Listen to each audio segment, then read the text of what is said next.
बाबा जी की प्यारी सात संगत जी, आप सभी को प्यार भरी राधा स्वामी जी। सात संगत जी, आज का हमारे विषय बहुत ही गहरा है। हम अक्सर सुनते हैं कि कर्मों की गति न्यारी है, या जो किस्मत में लिखा है वो होकर रहेगा।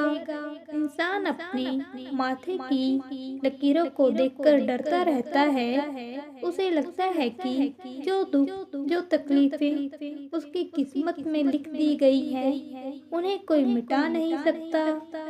लेकिन संतों ने, महापुरुषों ने अपनी वाणी में बार बार समझाया है कि जहाँ दुनिया के सारे कानून खत्म होते हैं, वहाँ से पूर्ण सतगुरु की मौज और दया शुरू होती है।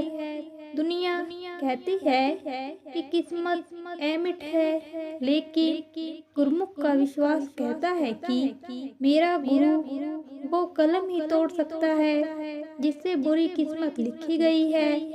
सात संगत जी, कर्म तीन तरह के होते हैं जो हमारे भाग्य में बनकर हमारे सामने आते हैं।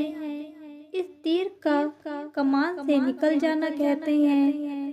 दुनियावी हिसाब से इसे बदलाव नहीं जा सकता, लेकिन जब एक जीव सतगुरु की शरण में आता है तो वह काल के दायरे से निकलकर दयाल गुरु की गोद में आ जाता है। गुरु चाहे तो पहाड़ जैसी मुसीबत को कंकर जितना छोटा कर सकता है।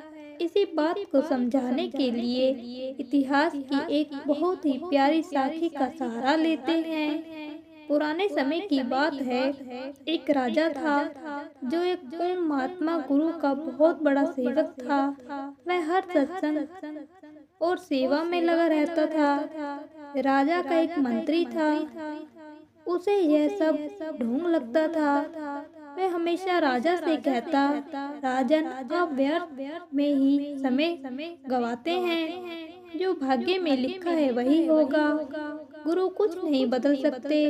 राजा मुस्कुरा देता है और कहता है, वक्त आने पर तुम्हें समझ आ जाएगा। एक बार राजा और मंत्री शिकार पर चले गए। संयोग से एक जोशी भविष्य देखने वाला वहां से गुजर रहा था।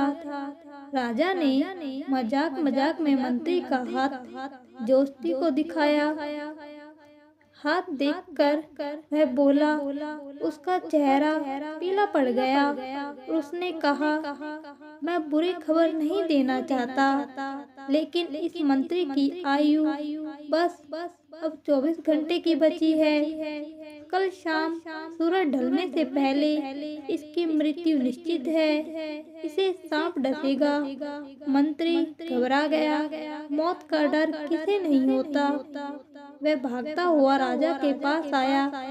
राजा ने कहा, घबराओ मत, चलो मेरे सतगुरु के पास चलते हैं। वह दोनों घोड़े दौड़ाकर आश्रम पहुँचे। गुरुजी ध्यान में थे। राजा और मंत्री ने माथा टेका। गुरुजी ने आंखें खोली और मुस्कुराकर पूछा, कैसे आना हुआ। राजा ने सारी बात बताई कि कल शाम इसकी मृत्यु का योग है। गुरुजी ने एक पल के लिए मौज में आकर कहा, अच्छा, अगर मौत आ रही है तो उसे कहो कि हमारे आश्रम के बाहर ही रुक जाए, अंदर आने की आज्ञा नहीं है। गुरुजी ने मंत्री को सेवा बख्श दी। उन्होंने कहा, बेटा जाओ और सत्संग घर के दरवाजे पर जो सेवादार लकड़ी काट रहे हैं उनके साथ लकड़ियाँ कटवाओ और सतनाम का सिमरन करो। मंत्री ने ऐसा ही किया। मौत का डर था, इसीलिए उसने पूरी रात और पूरा दिन बिना रुके भूखे प्यासे लकड़ियाँ कटवाई और नाम जपा। अगले दिन शाम होने को आई, सूरज ढलने लगा। जोशी भी वहां आ पहुंचा, यह देखने की उसकी भविष्यवाणी सच हुई या नहीं। समय बीतता गया, सूरज डूब गया, लेकिन मंत्री को कुछ नहीं हुआ। मंत्री पसीने से लथपथ लकड़ियां काट रहा था। तभी लकड़ियों के ढेर में से एक छोटा सा कीड़ा या एक बहुत छोटा सा अबोला निकला और उसने मंत्री के पैर के अंगूठे पर हल्का सा काट लिया। उसे बस थोड़ी सी जलन हुई, जैसे कोई कांटा चुभा हो। मंत्री ने उसे झटक दिया। वह दौड़कर गुरुजी के पास गया। जोशी भी हैरान होकर अंदर आया। जोशी ने कहा, महाराज, मेरी विद्या झूठी नहीं हो सकती। इसके कर्मों में आज अकाल मृत्यु की लिखी थी, सांप का डसना लिखा था। गुरुजी ने हंसकर कहा, तेरी विद्या झूठी नहीं है, तूने सही पढ़ा था, लेकिन तूने ये नहीं पढ़ा कि यह किसकी शरण में है। इसने जो सेवा की और सिमरन किया, उससे इसके भारी कर्म कट गए हैं। जो सांप बनकर डसना था, वह एक छोटा सा कीड़ा बनकर आया। जो मौत सूली फांसी जितनी बड़ी थी, उसे मालिक ने दया कर कांटा बना दिया। गुरुजी ने समझाया, सूली से कांटा किया, कांटे से किया दर्द। रामदास करुणा करे तो मिट जाए सब दर्द। साथ संगत जी, साखी से हमें यह समझ आता है कि गुरु हमारे कर्मों को पूरी तरह मिटा नहीं देते, क्योंकि कर्म अटल हैं, लेकिन अपनी दया और मेहर से उस पहाड़ जैसे कर्म को राई दाने जितना छोटा कर देते हैं। वह शिष्य का बोझ अपने कंधों पर ले लेते हैं। जब हम नाम की कमाई करते हैं, सेवा करते हैं और गुरु पर अटूट विश्वास रखते हैं, तो वे हमारे माथे की उन लकीरों को भी बदल देते हैं जो हमें दुख देने वाली थी।